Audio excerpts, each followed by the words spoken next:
আসসালামু আলাইকুম।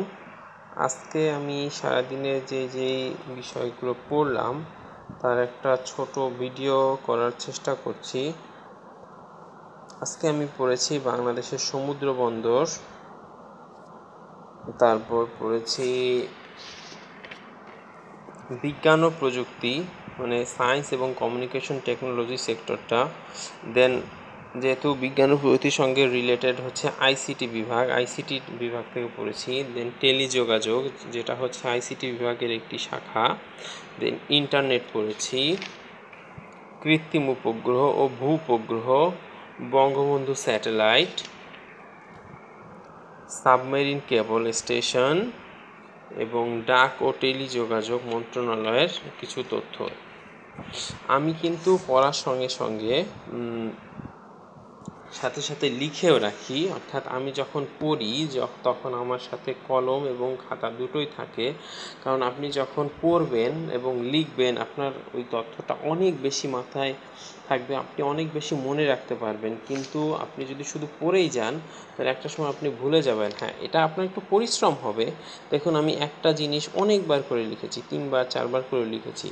এটা আপনার একটু পরিশ্রম হবে, কিন্তু আপনি অনেক বেশি মনে রাখতে পারবেন। এখন আপনার আউটপুটটা বেশি দরকার। আপনি একটা জিনিসে পরিশ্রম করলেন, সেটা যদি আপনি বেস্ট আউটপুট না পান, আপনার সেটা ভালো লাগবে না। সেক্ষেত্রে আপনি যদি সর্বোচ্চ আউটপুট পেতে চান, আমার মনে হয় আপনি পড়ার পাশাপাশি এক পাশে একটা খাতা এবং কলম রাখবেন এবং আপনার যতবার পড়বেন লিখবেন, কোনো সমস্যা নেই। আপনার এতে হচ্ছে রিটেন লিখিতর যে বিষয়টা, তখন আপনার আরও বেশি সহজ হয়ে যাবে। আপনার হাতের লেখা দ্রুত হবে এবং আপনি অতি দ্রুত লিখতে পারবেন। এরপর আমি পড়েছি ইংরেজি সাহিত্য। এই বইটা handbook on English literature, confidence থেকে প্রকাশিত। রিটেন হচ্ছে শরীফ স্যারের বই। তো এটা সবারই পরিচিত একটা বই। আজকে আমি পড়লাম দ্য রেনেসাঁ থেকে। আমি ইংরেজি সাহিত্যের জন্য এর আগেও একটা বই পড়েছিলাম, কিন্তু আমার এই বইটা খুব ভালো লেগেছে। রেনেসাঁ থেকে যেসব গুরুত্বপূর্ণ তথ্য ছিল সেগুলো আমি দেখেন মার্ক করে পড়েছি। মার্কার দিয়ে পড়লে কি হয়, আপনার রিভিশন করতে সময় কম লাগে। আসলে আপনি যতই পড়েন, আপনি যখন পড়াশোনাটাকে গোছাতে পারবেন, তখনই আপনার প্রিপারেশনটা সবচেয়ে বেশি জোরালো হবে।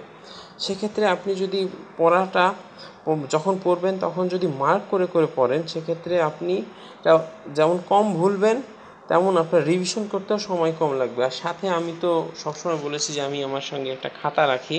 আমি যখন পড়ি তখন প্রধান ইনফরমেশনগুলো আমি খাতায় নোট ডাউন করি। এমনকি একটা তথ্য কয়েকবার লিখেছি।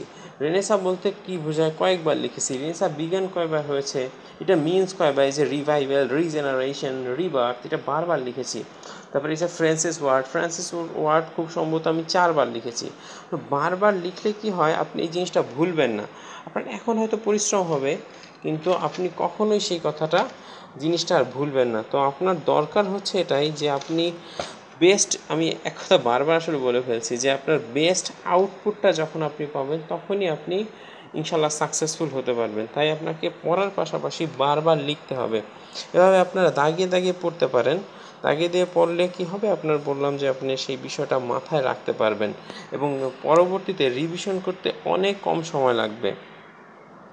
ঠিক এমনই আমার ক্ষেত্রে বাংলা সাহিত্যের ক্ষেত্রে একটা বিষয় হয়েছিল আমার, যে বাংলা সাহিত্য শেষ করতে সময় লেগেছিল প্রায় 6 মাসের মতো, 6 মাস প্লাস।